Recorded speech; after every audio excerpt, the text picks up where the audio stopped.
Pada suatu hari, kota Baghdad kedatangan seorang pendakwah Yahudi yang bernama Dahri. Kedatangannya memicu kegemparan di kalangan umat Islam. Dahri mencoba merusak apa yang sudah diyakini oleh umat Islam dengan membahas persoalan-persoalan yang mendiskusikan tentang ketuhanan. Maka ditantangnyalah para ulama Baghdad untuk berdebat dengannya.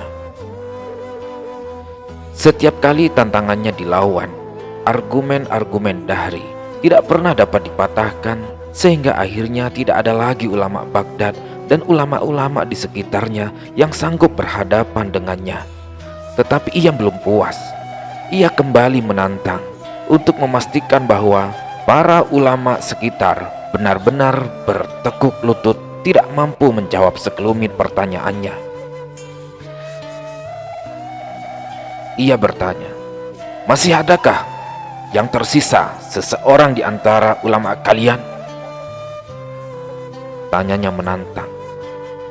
Dari kejadian ini, kemudian Khalifah menyadari bahwa Baghdad sudah hampir kehabisan ulama yang benar-benar kredibel dan tinggi ketakwaannya.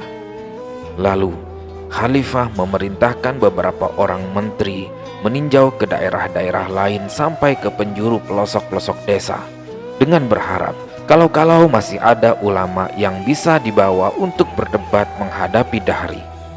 Kemudian salah satu figur wakil Khalifah teringat seorang ulama di suatu daerah dan ia menjawab, "Ya, masih ada lagi, dan dia adalah Imam Ahmad. Datanglah kalian padanya, mintalah dia untuk menghadapku." Akhirnya utusan Khalifah memutuskan untuk menemui Imam Ahmad bin Abi Sulaiman Asy'ari, seorang ulama yang tidak kurang juga ketokohannya. Khalifah memerintahkan hari perdebatan antara Imam Ahmad dan Dahri disegerakan, dan acara bersejarah itu harus dibuat di Masjid Jami di tengah-tengah kota Baghdad. Sehari sebelum pertemuan itu, masyarakat berbondong-bondong berangkat ke Masjid Jami untuk menyaksikan langsung acara pertemuan ini, dan tak lama Masjid Jami telah penuh sesak dengan orang banyak. Masing-masing menaruh harapan agar Imam Ahmad berhasil menumbangkan Dahri karena beliaulah satu-satunya ulama yang diharapkan. Di tempat lain terdengar suara seseorang berzikir, "Subhanallah, Subhanallah, wala haula wala quwwata illa billahil aliyyil azim." Itu adalah lidah Imam Ahmad yang terus melafalkan kalimat mensucikan segala perkara yang layak untuk Zat yang Maha Agung. Ia beristighfar terus-menerus.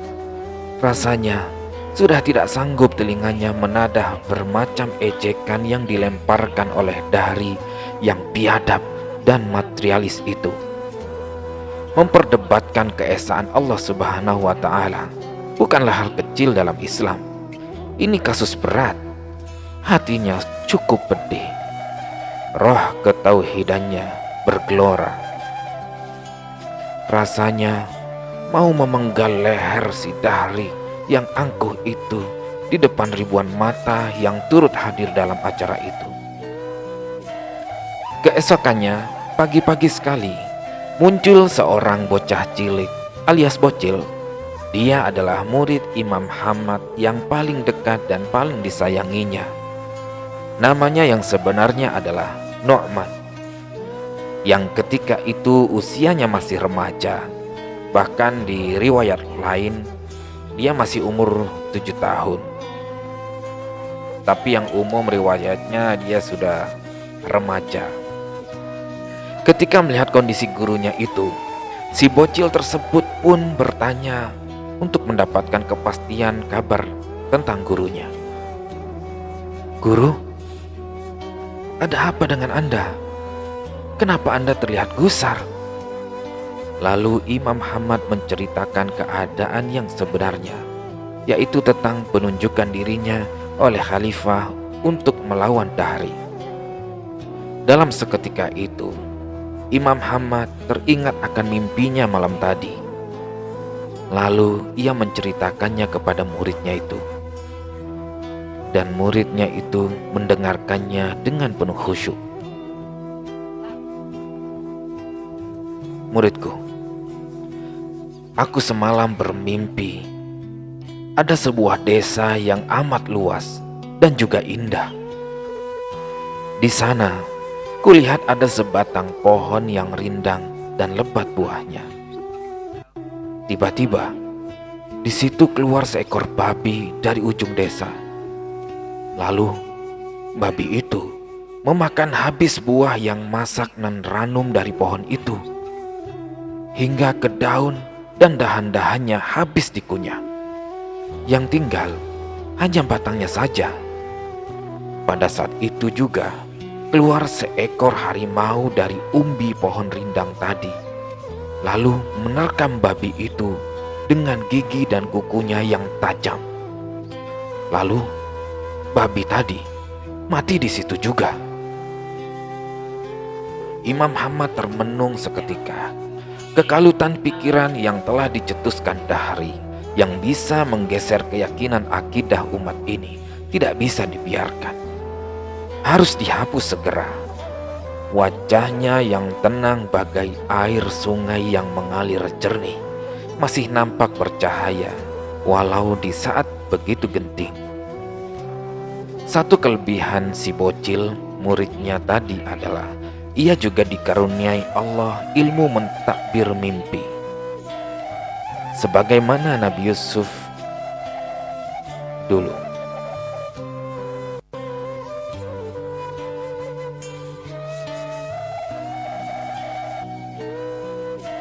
Lalu si murid bertanya, "Guru, bolehkah aku mentafsirkan mimpi guru?"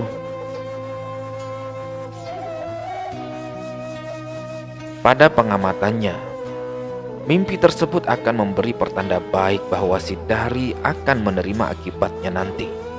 Dan setelah mendapat izin gurunya, dia pun mencoba mentafsirkannya. "Baiklah, coba tafsirkan."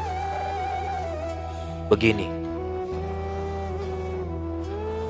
apa yang guru lihat dalam mimpi sebagai desa yang luas lagi indah itu adalah gambaran kepada agama Islam kita. Pokok yang berbuah lebat itu adalah gambaran kepada sekalian ulamanya. Sedangkan sepohon kayu yang masih tinggal itu adalah engkau guru. Dan babi yang tiba-tiba muncul dan merusak pohon tersebut adalah si Dahri. Sedangkan harimau yang keluar lalu membunuh babi tadi adalah aku guru." Jelas si murid. Ia juga meminta izin untuk membantu gurunya menghadapi si Dahri. Betapa gembiranya hati Imam Hamad bila aksi hasrat itu dari hati muridnya sendiri.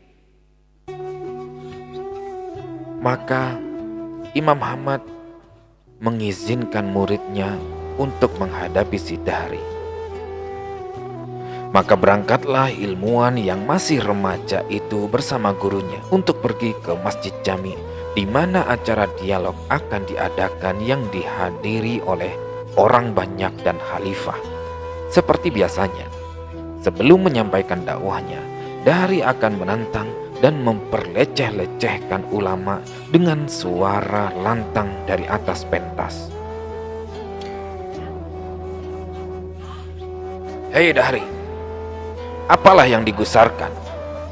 Orang yang mengetahuinya pasti akan menjawabnya." Tiba-tiba suara si murid mengejutkan Dahri dan menyentakkan kaum muslimin yang hadir. Dahri sendiri terkejut. Matanya memandang tajam mata sosok anak muda. Hei, siapa kamu anak muda? Berani-beraninya kau menyahut tantanganku. Sedangkan ulama yang hebat-hebat, yang bersurban dan berjubah telah kukalahkan. Volume suara Dahri membalas si murid. Hei Dahri, balas si murid.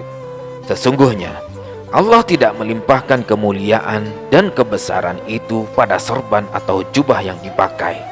Tetapi Allah menganugerahkan kemuliaan kepada orang-orang yang berilmu dan bertakwa.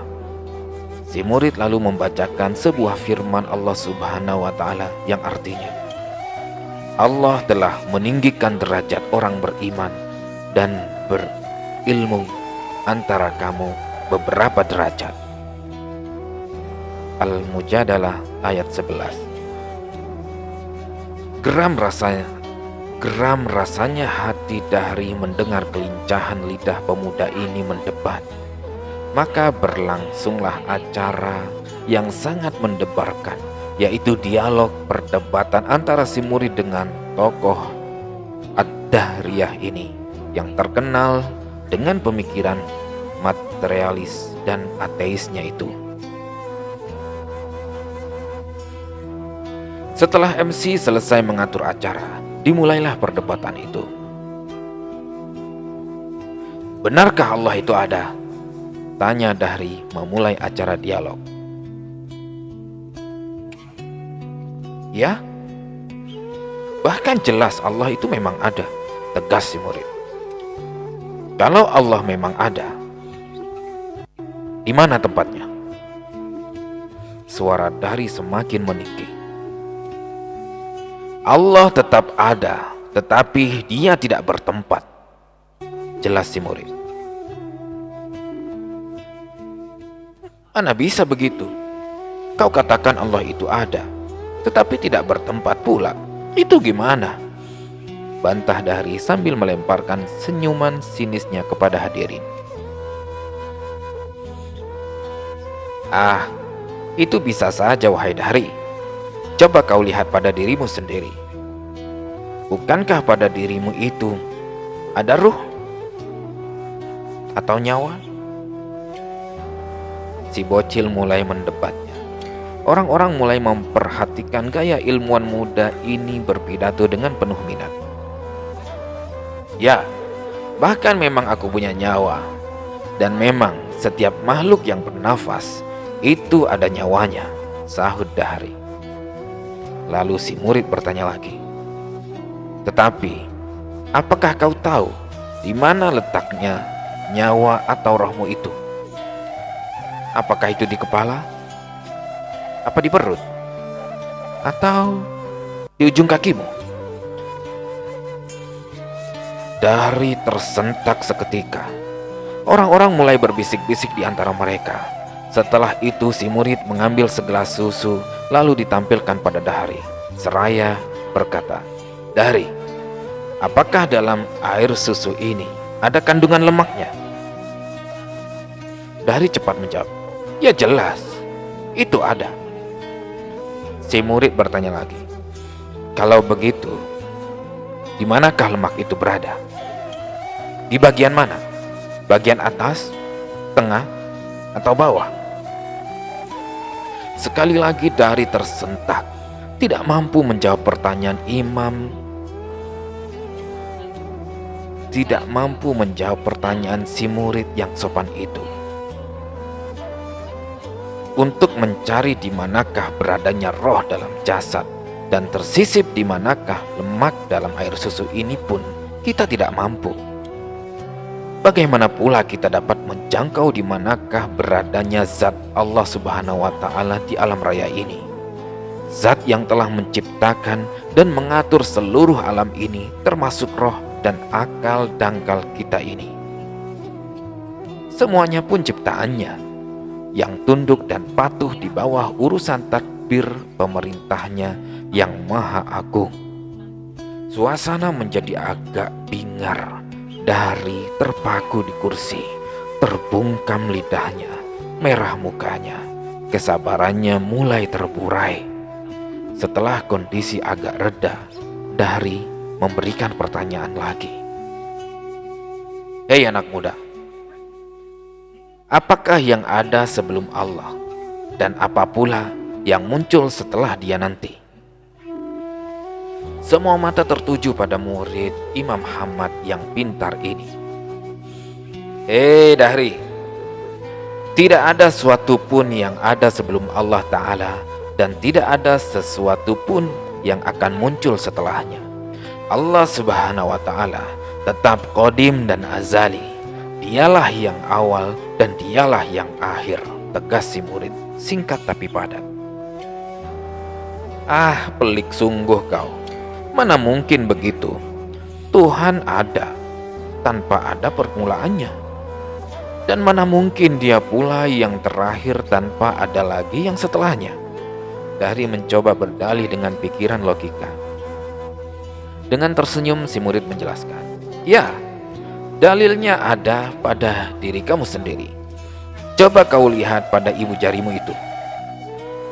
Jari apakah yang nampak berada sebelum jari ini? Sambil menuding ibu jarinya ke langit. Dan beberapa hadirin juga melakukan hal serupa, menirukannya.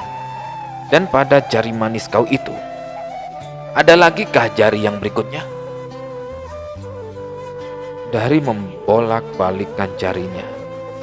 Tidak terpikir olehnya persoalan yang sekecil itu yang ditampilkan oleh si bocil. Jadi, kalaulah pada jari kita yang kecil ini pun tidak mampu kita pikir, apalagi Allah Zat yang Maha Agung itu, yang tidak satu pun yang mendahuluinya, dan tiada sesuatu yang kemudian setelahnya.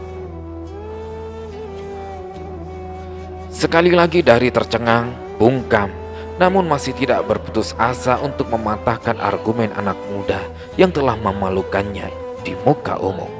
Khalifah kagum melihatnya, dan saat itu gelagat Dahri dengan penuh tanda tanya. Dahri berpikir seketika, menemukan jalan mencari ide. Seperti suatu ilham baru telah menyuntik otaknya. Ia pun tersenyum.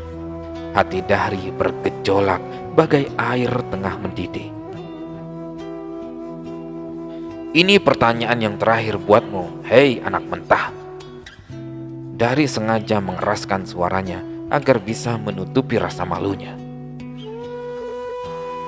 Allah itu ada. Benar katamu begitu? Apakah pekerjaan Tuhanmu saat ini? Pertanyaan tersebut membuat si anak mentah itu tersenyum riang. Ini pertanyaan yang sungguh menarik. Jadi di mana-mana itu yang nanya harus di bawah. Jadi harusnya saya menjawab dari tempat yang tinggi agar dapat didengar oleh semua orang, katanya. Maka si bocil itu mempersilahkan Dahri turun dari mimbar. Karena sebelumnya dia berkata dia tidak akan menjawab kalau Dahri tidak turun dari mimbar. Maka Dahri pun berjalan turun meninggalkan mimbar Masjid Jami, memberi tempat untuk si bocil. Lalu si bocil itu berkata, wahai sekalian manusia, ketahuilah bahwa kerjaan Allah sekarang saat ini adalah menggugurkan yang batil, sebagaimana Dahri yang berada di atas mimbar diturunkan Allah ke bawah mimbar, dan Allah juga telah menaikkan yang hak, sebagaimana aku yang berada di bawah sana telah dinaikkan ke atas mimbar Masjid Jami ini. Bagai halilintar, argumen si bocil menerjang kedua-dua pipi Dahri. Seiring dengan itu, bergemalah pekikan takbir di masa yang membeludak memenuhi Masjid Jami. Allahu Akbar, Allahu Akbar, pekik mereka. Mereka memuji-muji kewibawaan si murid yang telah berhasil menyelamatkan martabat Islam dari lidah Dahri yang sesat lagi menyesatkan itu.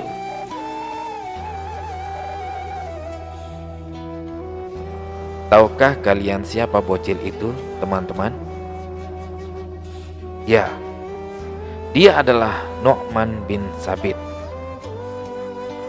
atau yang dikenal dengan Imam Abu Hanifah, ulama fikih generasi paling awal yang merupakan pendiri mazhab Hanafi.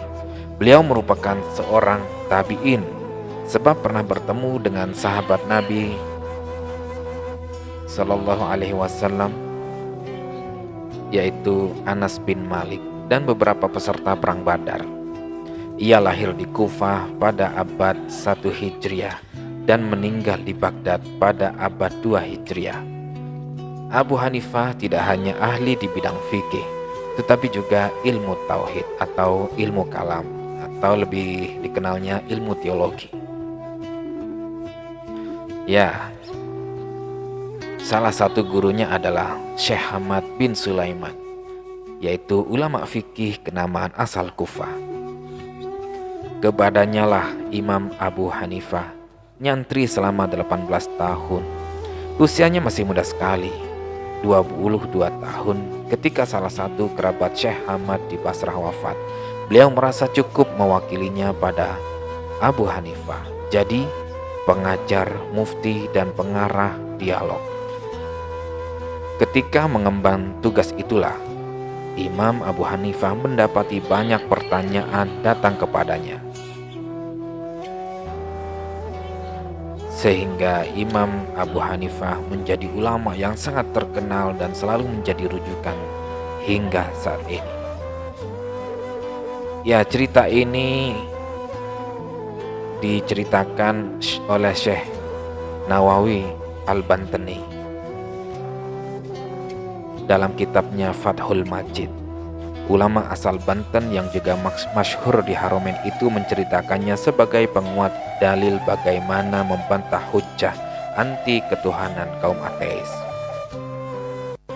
Dan istimewanya, bantahan tersebut dilakukan oleh Abu Hanifah yang ketika itu masih sangat remaja, padahal ia baru benar-benar menggantikan gurunya kelak ketika berusia 40 tahun.